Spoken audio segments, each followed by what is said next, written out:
আচ্ছা দেখো, এখানে কয়েকটি সেন্টেন্স আমি নিয়েছি। তো সেন্টেন্সগুলো কীরকম কীরকম কীরকম লেখা হয়েছে তোমরা একটু ভালো করে লক্ষ্য করো। দেখো, প্রথম সেন্টেন্সে রয়েছে শিশুটি খাবার খাচ্ছে। আবার এই সেন্টেন্সটাই বা এই বাক্যটি লেখা হয়েছে এইভাবে যে শিশুটির মা শিশুটিকে খাওয়াচ্ছেন। ঠিক আছে, প্রথমে হচ্ছে খাবার খাচ্ছে এবং শিশুটির মা শিশুটিকে খাবার খাওয়াচ্ছেন। ঠিক আছে, নেক্সট সেন্টেন্স দেখো যে গরুটি ঘাস খাচ্ছে।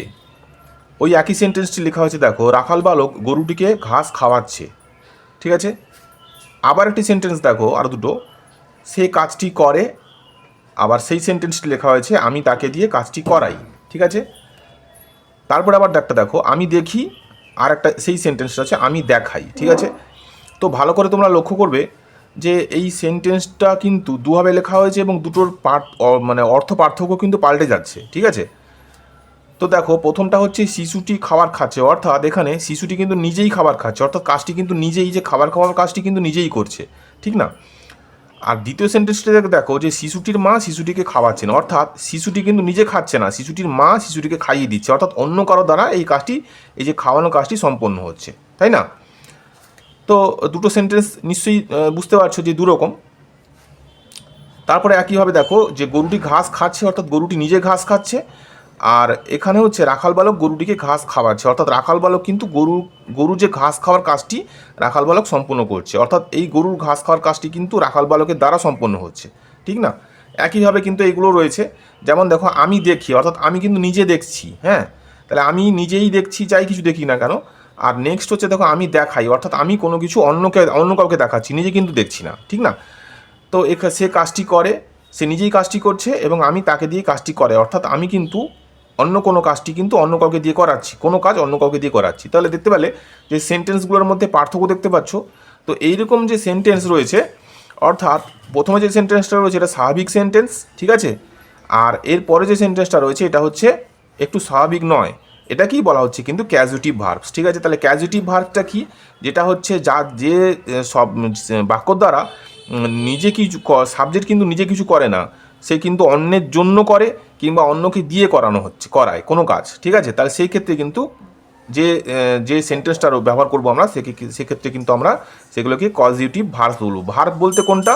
এই যে খাওয়ার আর খাওয়াচ্ছেন, তারপর দেখো খাচ্ছে, খাওয়াচ্ছে, তারপর দেখো করে, করাই, তারপর দেখো দেখি, দেখাই। ঠিক আছে, তাহলে এইগুলো হচ্ছে ভার্ব। এই ভার্বগুলোর যে অর্থ পার্থক্য রয়েছে এইগুলোকেই বলা হয় কিন্তু ক্যাজুয়েটিভ ভার্বস। ঠিক আছে, তো আজ আমরা এই ক্যাজুয়েটিভ ভার্ব সম্বন্ধে বিস্তারিত আলোচনা করব। তো তোমাদেরকে ফার্স্টে বুঝিয়ে দিলাম কোনটাকে ক্যাজুয়েটিভ ভার্ব বলা হয়। তো এই বিস্তারিত আলোচনা করবার জন্য আমরা এই বই থেকেই কাজটি করব, অর্থাৎ যেই বই থেকে আমাদের টোটাল এই গ্রামার ক্লাসটি চলছে সেই বই থেকে আমরা পরপর করে এই ক্যাজুয়েটিভ ভার্ব সম্বন্ধে বিস্তারিত আলোচনা করব এবং বিস্তারিতভাবে শিখব। ঠিক আছে, তো চলো শুরু করা যাক। এখানে বইতে যেভাবে বিস্তারিতভাবে দেওয়া আছে নোট সহ, কীরকম কী সেটা আমরা ভালো করে দেখি। ঠিক আছে, উদাহরণগুলো দেখো সেম টাইপের রয়েছে। যে পাখিটি উড়ছে, দেখো এখানে ওয়ান দেওয়া আছে আর ওয়ানের এ দেওয়া আছে। ঠিক আছে, তাহলে পাখিটি উড়ছে, দ্য বার্ড ইজ ফ্লাইং, আর ছেলেটি একটি ঘুড়ি ওড়াচ্ছে, তাহলে the boy is flying a kite. ঠিক আছে, তাহলে দেখো ফ্লাইং এখানেও ব্যবহার করা হয়েছে, এখানেও ব্যবহার করা হয়েছে, কিন্তু দুটো ফ্লাইংয়ের মধ্যে কিন্তু পার্থক্য রয়েছে, তাই না? তার মানে নিশ্চয়ই বুঝতে পারছো যে প্রথমটা হচ্ছে নিজে উড়ছে আর পরেরটা হচ্ছে সেই উড়ানোর কাজটা কিন্তু অন্য কেউ করছে। ঠিক আছে, বা অন্য কাউকে দিয়ে করানো হচ্ছে। নেক্সট দেখো আহত লোকটি নড়তে পারে না, the injured man can not move. ঠিক আছে, তারপর এই একইভাবে দুইয়ের এ দিয়েছে, অর্থাৎ এই বাক্যটাকে আবার লেখা হয়েছে এভাবে, তার করুণ কাহিনী আমাকে বিচলিত করলো বা নাড়া দিল। নড়ার কথা অর্থ হচ্ছে এখানে মুভ আর এখানে হচ্ছে মুভড। তাহলে তার করুণ কাহিনী, তাহলে his pathetic story moved me, তাহলে এখানেও মুভ করা হয়েছে, নড়তে পারে না, এখানে নাড়া দিলে, অর্থাৎ নাড়ানোর কথা বলা হয়েছে, তাহলে মুভড করা হয়েছে। ঠিক আছে, একইভাবে দেখো প্রতিদিন সে খুব ভোরে বিছানা থেকে ওঠে, তাহলে everyday he rises from bed very early in the morning, তাহলে রাইজেস করা হয়েছে, তাহলে এভরিডে হি রাইজেস, অর্থাৎ সে ঘুম থেকে ওঠে, বিছানা থেকে ওঠে। সেই সেন্টেন্সটা দেখো এখানে, তিনি আমাকে উচ্চ সামাজিক স্তরে ওঠালেন, হি রেইজড, অর্থাৎ তার স্থানটা বা তার সম্মানটা কিন্তু বেড়ে যাওয়ার অর্থে এখানে ব্যবহার করা হয়েছে। এখানে কিন্তু ঘুম থেকে ওঠা ব্যবহার করা হয়েছে, এখানে কিন্তু সম্মান বেড়ে যাওয়ার কথা বলা হয়েছে। তাহলে he raised me to a high social level. ঠিক আছে, সে অনেকক্ষণ বিছানায় শুয়ে থাকে, he lies in the bed for a long time. আবার মা শিশুকে বিছানায় শোয়ালেন, mother laid the baby on the bed. ঠিক আছে, তাহলে লেইস হয়েছে আর লেইড হয়েছে, তাহলে শুয়ে থাকা হচ্ছে লাইস আর সোয়ালেন হচ্ছে লেইড। ঠিক আছে, এবারে আশা করি তোমরা বুঝতে পারলে যে কীরকম সেন্টেন্সগুলোর পার্থক্য করা হয়েছে। তো এবারে দেখো সেন্টেন্সগুলোর মধ্যে এখানে নোট আকারে কী দিয়েছে, যে ওপরের প্রত্যেকটি সেন্টেন্সে একটি সিম্পল ভার্ব, অর্থাৎ সিম্পল ভার্বগুলো হচ্ছে এইগুলো হচ্ছে যেগুলো প্রথম পড়ছি সেগুলো হচ্ছে সিম্পল ভার্ব, এবং তার যেটা হচ্ছে এ চিহ্নিত, অর্থাৎ এখানে যে তারপরে সেন্টেন্সটা কথা বলা হয়েছে এ চিহ্নিত সেন্টেন্সটি ওই ভার্বেরই ক্যাজুয়েটিভ ফর্ম কিংবা বাংলাতে বলা হচ্ছে নিজন্ত রূপ ব্যবহার করা হয়েছে। ঠিক আছে, তো যেটা বললাম সেটাই আশা করি এখানে লেখা আছে, বুঝতে পারলে। আচ্ছা, যখন কর্তা তার নিজের ক্রিয়া নিজেই করে তখন তাকে সিম্পল ভার্ব বা অনিজন্ত ক্রিয়া বলা হয়। অর্থাৎ যেটা আমরা সিম্পল ভার্ব লিখি সেটা হচ্ছে নিজের কাজ কিন্তু নিজেই করছে, অর্থাৎ আমি খাচ্ছি, আমি ঘুমাচ্ছি, আমি পড়ছি ইত্যাদি। ঠিক আছে, কর্তা কিন্তু এখানে আমি, এবং সে কিন্তু নিজেই নিজের কাজটি করছে। যেমন বাংলায় হচ্ছে শোনে, দেখে, করে, শেখে ইত্যাদি। ঠিক আছে, আশা করি বুঝতে পারলে। এবার বলছে কিন্তু কর্তা যখন অন্য কাউকে কোনো কাজ করায়, যেমন দেখায়, শেখায়, শোয়ায়, খাওয়ায় ইত্যাদি। ঠিক আছে, ইংরেজিতে দেওয়া আছে শো, টিচ, লে, ফিড ইত্যাদি, তখন ভার্বটিকে ক্যাজিটিভ বা নিজন্ত ভার্ব বলা হয়। আশা করি বুঝতে পারলে, যখন কর্তা অন্য কাউকে দিয়ে কাজটি করাচ্ছে বা অন্য কারোর জন্য করছে। ঠিক আছে, এখানে দেখো কি আছে, যে উপরের উদাহরণগুলিতে সিম্পল এবং ক্যাজুটিভের রূপ প্রায় একই বা প্রায় এক। প্রথম উদাহরণে পাখির নিজের ওড়ার ক্ষমতা থাকায় ফ্লাই বলা হয়ে ভার্বটি ব্যবহার করা হয়েছে, আর দ্বিতীয় উদাহরণে ঘুড়িটি নিজে উঠতে পারে না, তাই ছেলেটির মাধ্যমে ঘুড়িটিকে ওড়ানো হচ্ছে, অর্থাৎ ভার্বটির ক্যাজুটিভ বা নিজন্ত রূপ ব্যবহার করা হয়েছে। ওই ধরনের আরও কতগুলি দৃষ্টান্ত দেখো যেখানে প্রতিজোড়া বাক্যের প্রথমটিতে সিম্পল ভার্ব এবং দ্বিতীয়টিতে ক্যাজুটিভ ভার্ব ব্যবহার করা হয়েছে। বেশ কিছু উদাহরণে লক্ষ্য করবে সিম্পল এবং ক্যাজুটিভ ভার্ব দুটি সম্পূর্ণ আলাদা। যেমন ইট মানে হচ্ছে খাওয়া, আর ফিড মানে হচ্ছে খাওয়ানো। দেখতে পাচ্ছ, ইটটা হচ্ছে খাওয়া আর ফিড মানে হচ্ছে খাওয়ানো, অর্থাৎ কাউকে খাইয়ে দেওয়া হচ্ছে। ঠিক আছে, এদের প্রথমটি সিম্পল ভার্ব এবং দ্বিতীয়টি হচ্ছে ক্যাজুটিভ ভার্ব। এটা হচ্ছে সিম্পল ভার্ব বলা হচ্ছে, এটা হচ্ছে ক্যাজুটিভ ভার্ব বলা হচ্ছে। ঠিক আছে, তো এইগুলো কিন্তু রাইটিং স্কিল করার জন্য আমাদের ভীষণ জরুরি। হ্যাঁ, যত বেশি এগুলো লাগাতে পারবে তত বেশি কিন্তু রাইটিং স্কিল তোমাদের বেশি করে উন্নত হবে। ঠিক আছে, এবারে দেখো কিছু এখানে একইভাবে আরও অনেক কিছু উদাহরণগুলো দেওয়া আছে। উদাহরণগুলো তোমরা যদি প্র্যাকটিস করতে পারো তাহলে তোমাদের কিন্তু খুব ভালো করে উপকার হবে, তোমাদের সেন্টেন্সের গঠনে আরও সুবিধা হবে। ঠিক আছে, দেখো গাছটি তাড়াতাড়ি বাড়ছে, the tree is growing fast. গাছটি তাড়াতাড়ি বাড়ছে, অর্থাৎ গাছটি নিজে বাড়ছে।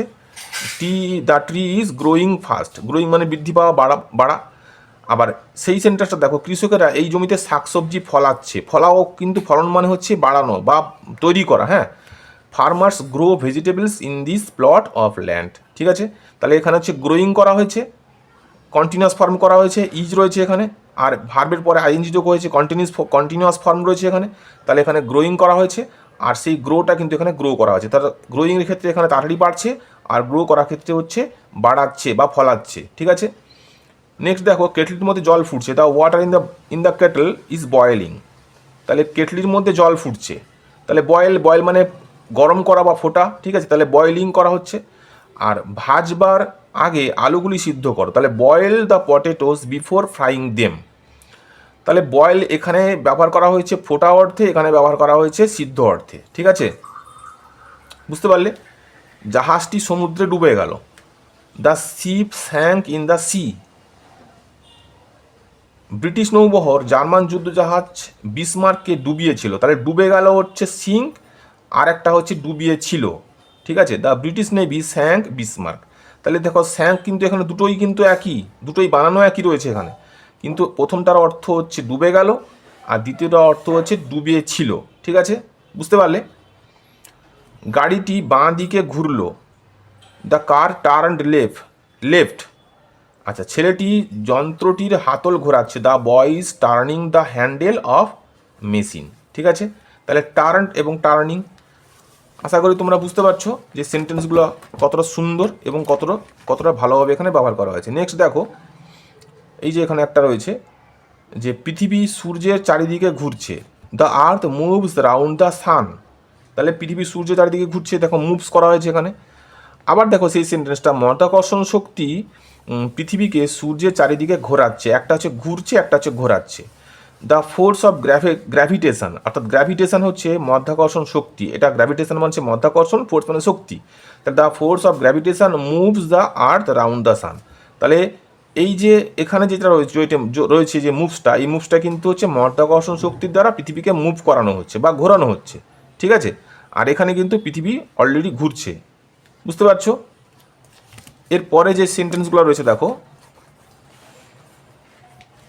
এখানে আরও কিছু সেন্টেন্স দেওয়া রয়েছে, সেগুলো আর কয়েকটা আলোচনা করি।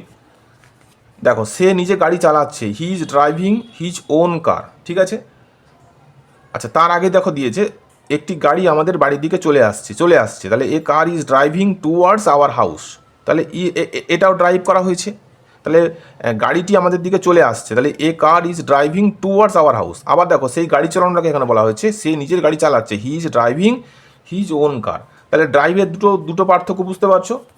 একইভাবে এখানে যে সেন্টেন্সগুলো রয়েছে সেগুলো তোমরা কিন্তু বাংলাগুলো তুলে নিতে পারো, খাতাতে তুলে নিয়ে কিন্তু নিজের মতন করে প্র্যাকটিস করতে পারো। করার পরে তোমরা এই ভিডিও দেখে অবশ্যই যেটাকে মিলিয়ে নিও তোমাদের কতটা সঠিক হলো, ঠিক আছে। দেখো আরেকটা দেখো, এখানে যে পশ্চিমবঙ্গে পাট হয়, তাহলে jute gross in West Bengal, ঠিক আছে। আবার দেখো, পশ্চিমবঙ্গে কৃষকেরা পাট ফলাতে জানে, the farmers of West Bengal know how to grow jute, ঠিক আছে। তাহলে গ্রোটা হচ্ছে, একটা হচ্ছে পাট হয় মানে কি পাট চাষ হয়, আরেকটা হচ্ছে পাট চাষ করাতে জানে, ঠিক আছে। আশা করি বুঝতে পারছো। তো দেখো, এখানে বলেছে উপরের বাক্যগুলিতে সিম্পল এবং ক্যাজুটিভ ফর্ম একই রকম হচ্ছে, তাহলে এখানে একই রকম হচ্ছে।